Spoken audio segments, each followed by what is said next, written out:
de ese momento que reconocían filas en el MCR, la organización de masa del MIR en el Frente Campesino y Mapuche. En el campo obrero el MIR formó los FTR, el Frente de Trabajadores Revolucionarios, y que logró incluso calar en la gran industria y en la gran minería. El MIR llegó a desarrollar y tomar los sindicatos de IRMA, uno de los sindicatos más poderosos de los textiles en Santiago, y desarrollarse en Suma y desarrollarse en Yarur, pero también se desarrolló en la minería del cobre en Rancagua, ¿no? Entonces, y tomó casi el sindicato completo del carbón en Coronel, que era cuna del viejo Partido Comunista de los tiempos de Recabarren. Entonces el desarrollo del MIR en el movimiento de masa fue enorme, a pesar del corto tiempo en el cual se desarrolló.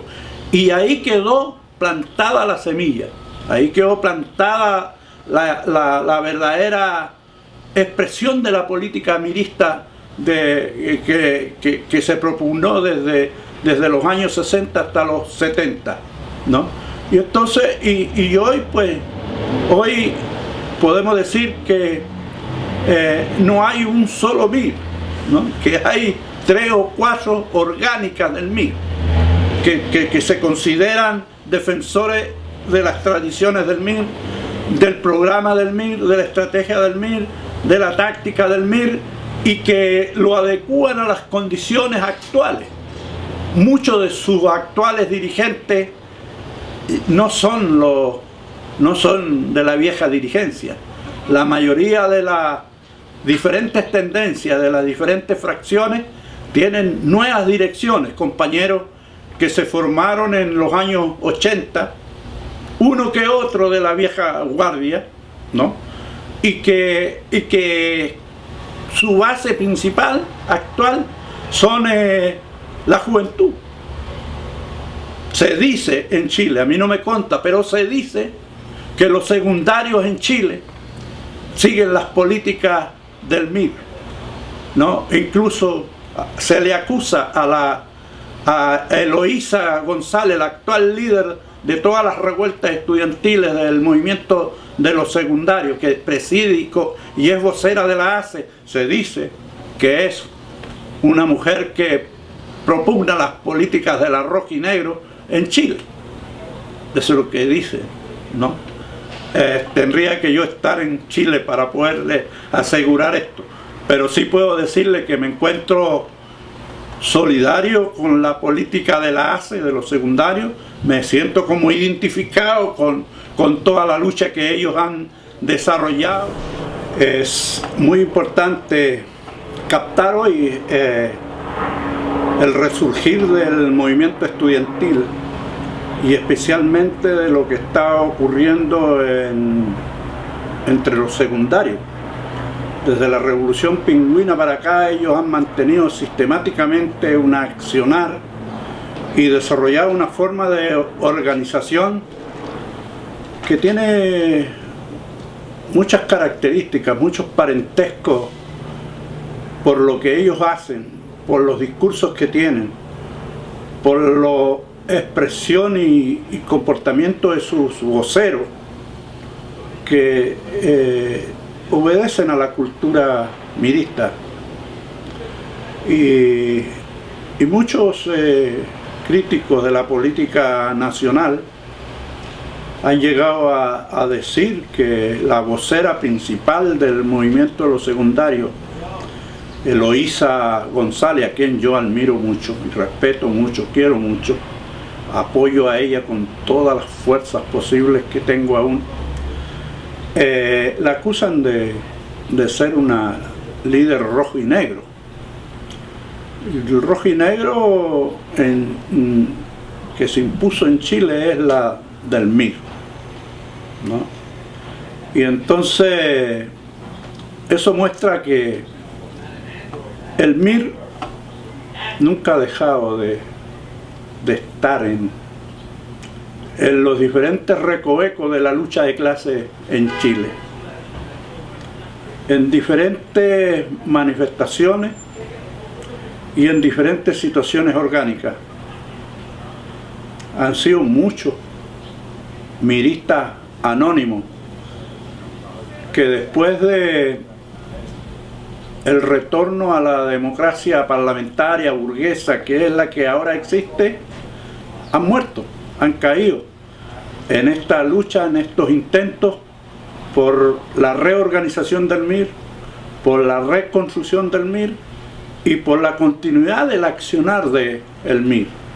Todas las tendencias, todas las fracciones que seriamente se han planteado el proceso de reconstrucción del MIR han venido haciendo su aportación en la proliferación de su antiguo proyecto y en la reestructuración de las ideas, del pensamiento, del programa, de la táctica, de acuerdo a los cambios, de acuerdo a la nueva formación económico y social que se ha estructurado en Chile.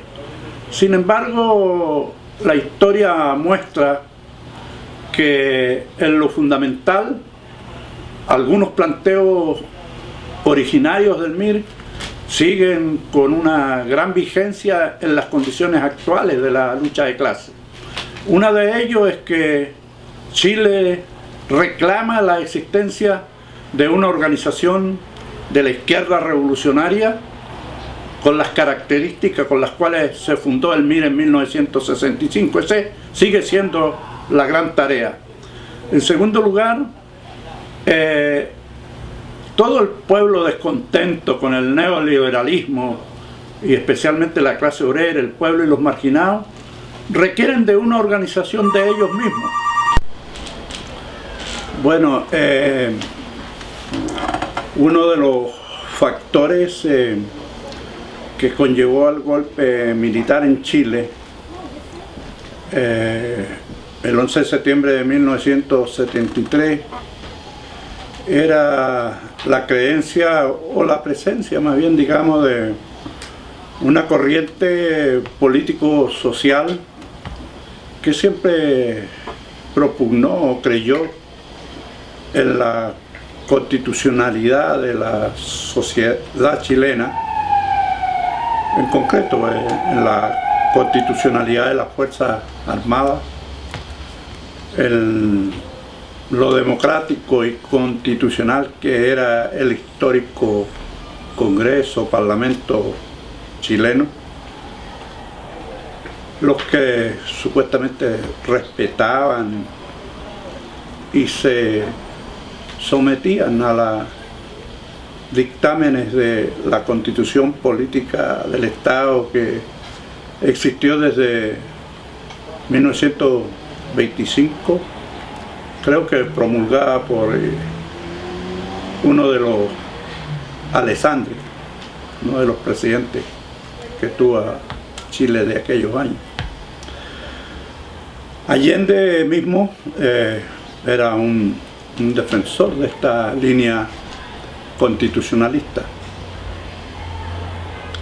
Pero eso llevaba a otros sectores de la política chilena, entre ellos el mismo Partido Comunista y la totalidad del Partido Socialista, llevaba a la creencia de que en Chile a su vez existía una burguesía nacional, supuestamente con características anti-imperialistas, y con las cuales entonces se podía congeniar, se podía hacer alianzas, y por lo cual los llevaba a definir una táctica, una estrategia de ir transformando las cosas como quien corta un pedazo de salchichón, por la mitad o en 4 pedazos. No, primero esto, después esto y después esto otro. Y esa era la idea de primero conquistar el gobierno por la vía electoral, y que lo lograron, y después ir implementando una nueva metodología, una nueva política basada en la institucionalidad que los llevara a la instauración de una supuesta sociedad socialista. venido el golpe militar, eso quedó demostrado que fue una línea equivocada. Porque con el golpe militar no solo fue derrotado el MIR, sino que fundamentalmente aquí fue derrotado el proyecto que la Unidad Popular propugnó, esta concepción constitucionalista que propugnó el propio presidente Salvador Allende, y toda su táctica, y toda su estrategia, y toda su metodología para lograr el fin. El fin era el socialismo. Toda esa idea fue derrotada, y por supuesto que con ello también fue derrotado el MIR y todas las organizaciones que se definían de la izquierda revolucionaria. Organizaciones que apenas vivían una etapa de desarrollo, de crecimiento, eran nuevas. No tuvieron el tiempo que tuvo la Unidad Popular para reconstruirse en la sociedad chilena. La Unidad Popular experimentó con gobiernos constitucionales en el 1938 con el triunfo de Aguirre Cerda. Experimentó con la famosa República Socialista de 1933 con Marmaduke Grove.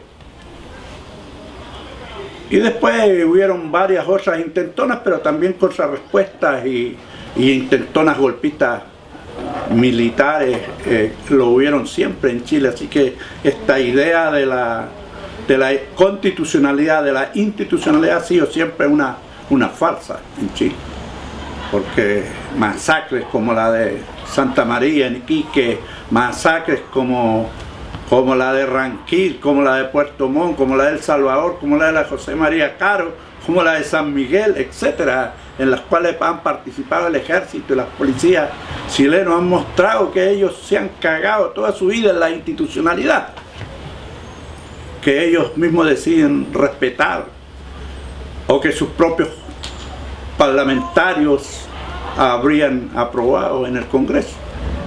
Siempre sirvieron para bastante poco. Entonces, cuando ocurre el golpe de Estado, se cambia la constitucionalidad, la constitución política del Estado, y se establece la de 1980 por Pinochet, ¿no? cuya nueva constitución rige el modelo de dominación global de Chile, rige la forma de dominación de la justicia, la forma de funcionamiento y el papel de las Fuerzas Armadas. Establecen una metodología y un sistema de elección que ellos denominaron la binominal, lo que le permite incluso que por la vía de esas elecciones, sin elecciones populares, ellos podían establecer senadores vitalicios. Pinochet era senador vitalicio del Senado, del primer Senado después de que se estableció la democracia manipulada, la democracia militarizada, la democracia de Elwin.